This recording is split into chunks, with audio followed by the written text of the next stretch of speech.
What's up, YTPC? This is DSG Pipe Smoker with another pipe smoking video.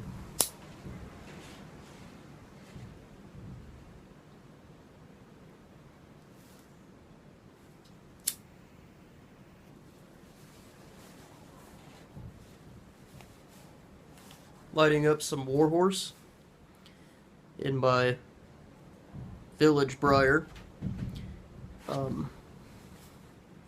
Bulldog pipe. I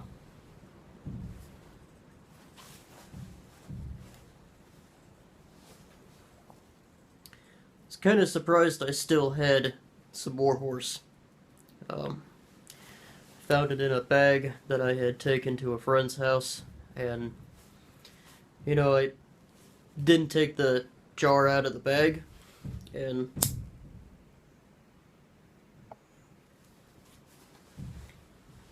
I forgot that I didn't do that. So when I went to go looking for it again,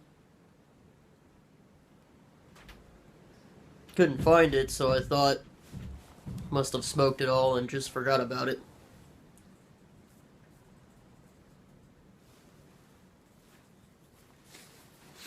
Sometimes I do that with drinks, especially drinks that come in containers that can be thrown away, like cans or bottles. I'll finish the drink and then instinctively throw it away.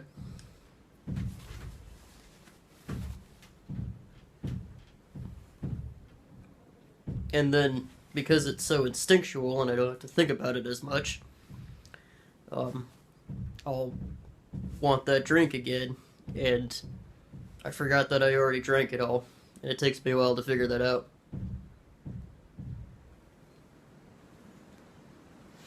But anyway, got some Warhorse, which is always good. You can probably tell by the sound that there's a ton of wind out. The windstorms have returned.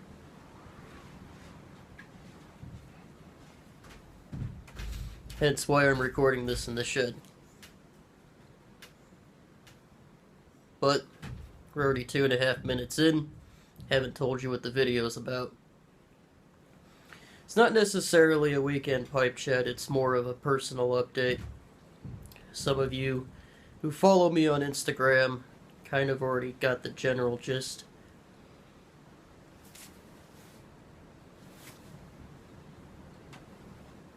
Because I made a couple of posts on Instagram about it. This is being recorded Sunday night. It's almost Monday. It's like 11:30 at night on a Sunday.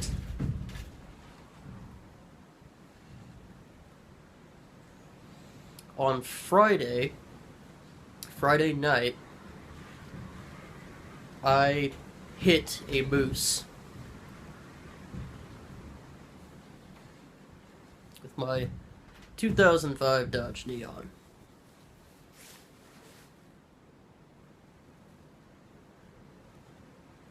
So I thought I'd get on here and tell you guys a little bit about it. Like I said, it was Friday night. I was headed into Palmer from my place.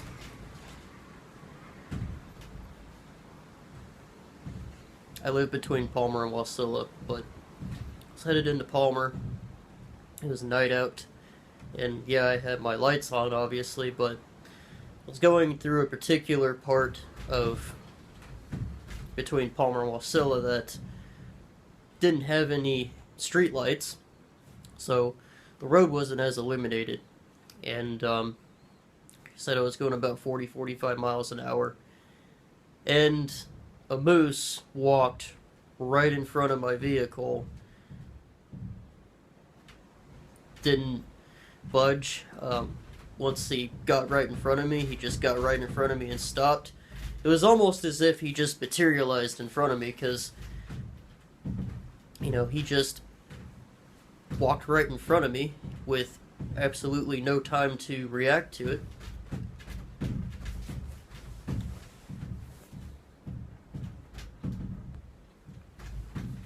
So I put on the brakes and I honked at it, but like I said, it was way too late. I mean, he walked out a good 15 or 10 feet or something like that in front of me.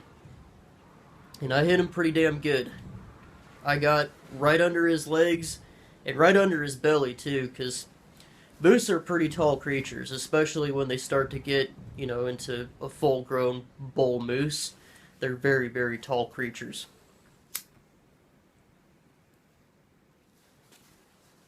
They're basically giant deer.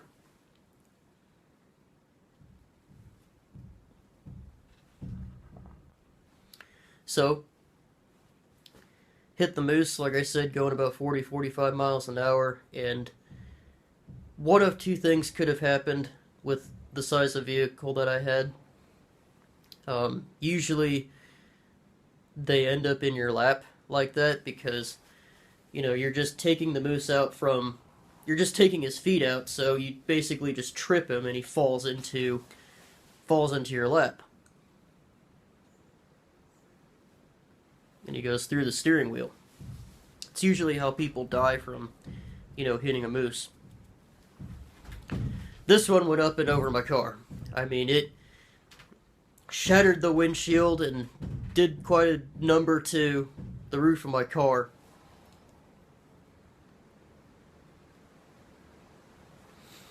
Roof caved in on me, and so did the windshield. Thankfully, all I got were little tiny microscopic shards of glass on my sweatshirt. So I pulled over. Apparently there were a few people who witnessed it. My first instinct was to find the moose. Because if the moose is up and still alive, it's obviously not going to be happy that I just ran it over with my car. And I saw it on the ground, kind of twitching, and, was fidgeting a little bit, and every so often the fidgeting would get less and less frequent. So I wasn't too worried about it. Walked over to somebody who had parked in front of me, who was asking if I was okay. I said, yeah, I'm okay. Which I was. I'm not injured. Went through it surprisingly unscathed. But there were also a couple of kids there who witnessed it, who basically ran over and asked the same thing. I was next to a high school, and it was a Friday night. I would guess that there was either some kind of sporting event or some kind of sport practice, some kind of event going on at the high school that would warrant them needing to be close to the high school.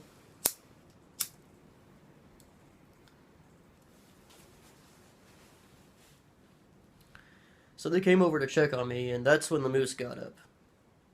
And it was real dazed. I mean, it was like he got up from a slumber and he'd been drinking all night.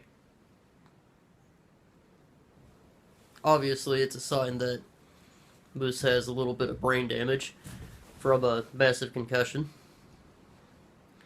So he looks around, looks at me and the kids, and starts walking towards us.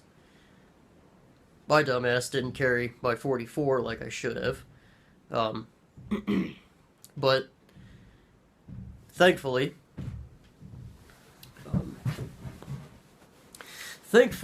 the moose decided not to charge us. Took a few steps towards us and stopped, looked over to the nearest hill, and walked up the hill and up and over the hill. I don't know if he made it or not. Probably not, though.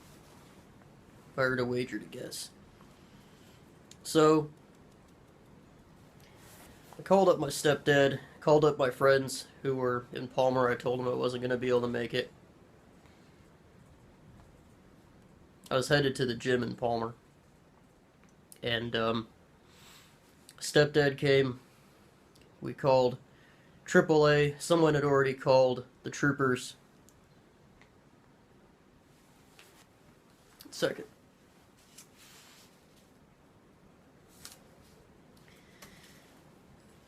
Clean out the airway in my pipe here. So anyway, the troopers had already been called. It took them a while to get there. It took them a good 15-20 minutes to get there. Oops. Battery's gonna die. Hold on. Okay. So the troopers finally get there. The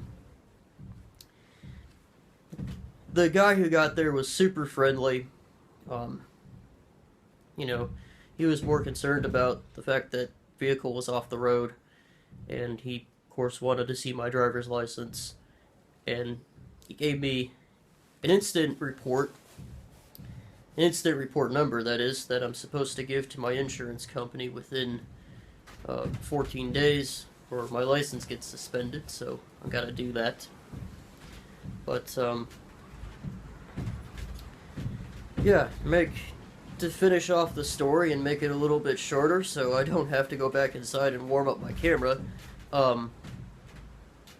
like I said, all Trooper did was give me an incident report number to file to my insurance company.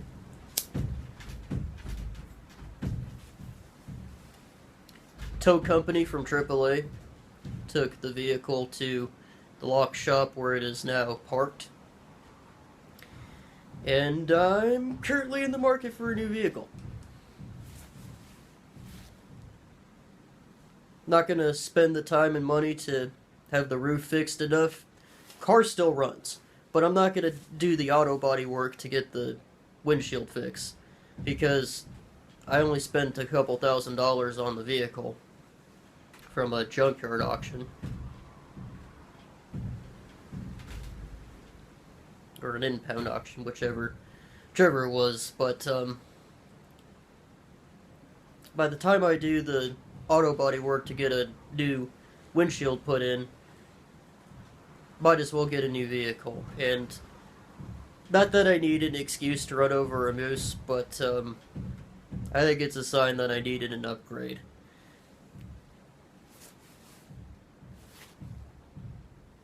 My whole point in getting that little neon in the first place was so I could go back and forth into Anchorage for about $10 or $15 for a round trip.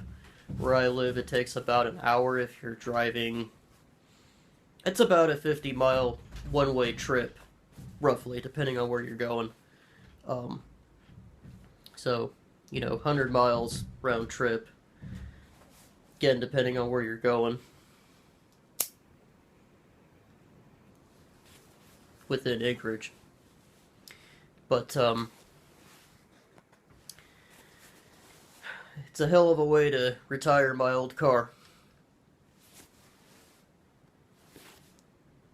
That's what I'm gonna have to do. I'm gonna have to sell it as a parts car. And then use the money and Sorry, the phone died. I had to put it in my pocket and warm it up. But, that's basically the video anyways, guys. Almost done with my Warhorse. Stay tuned for my reviews.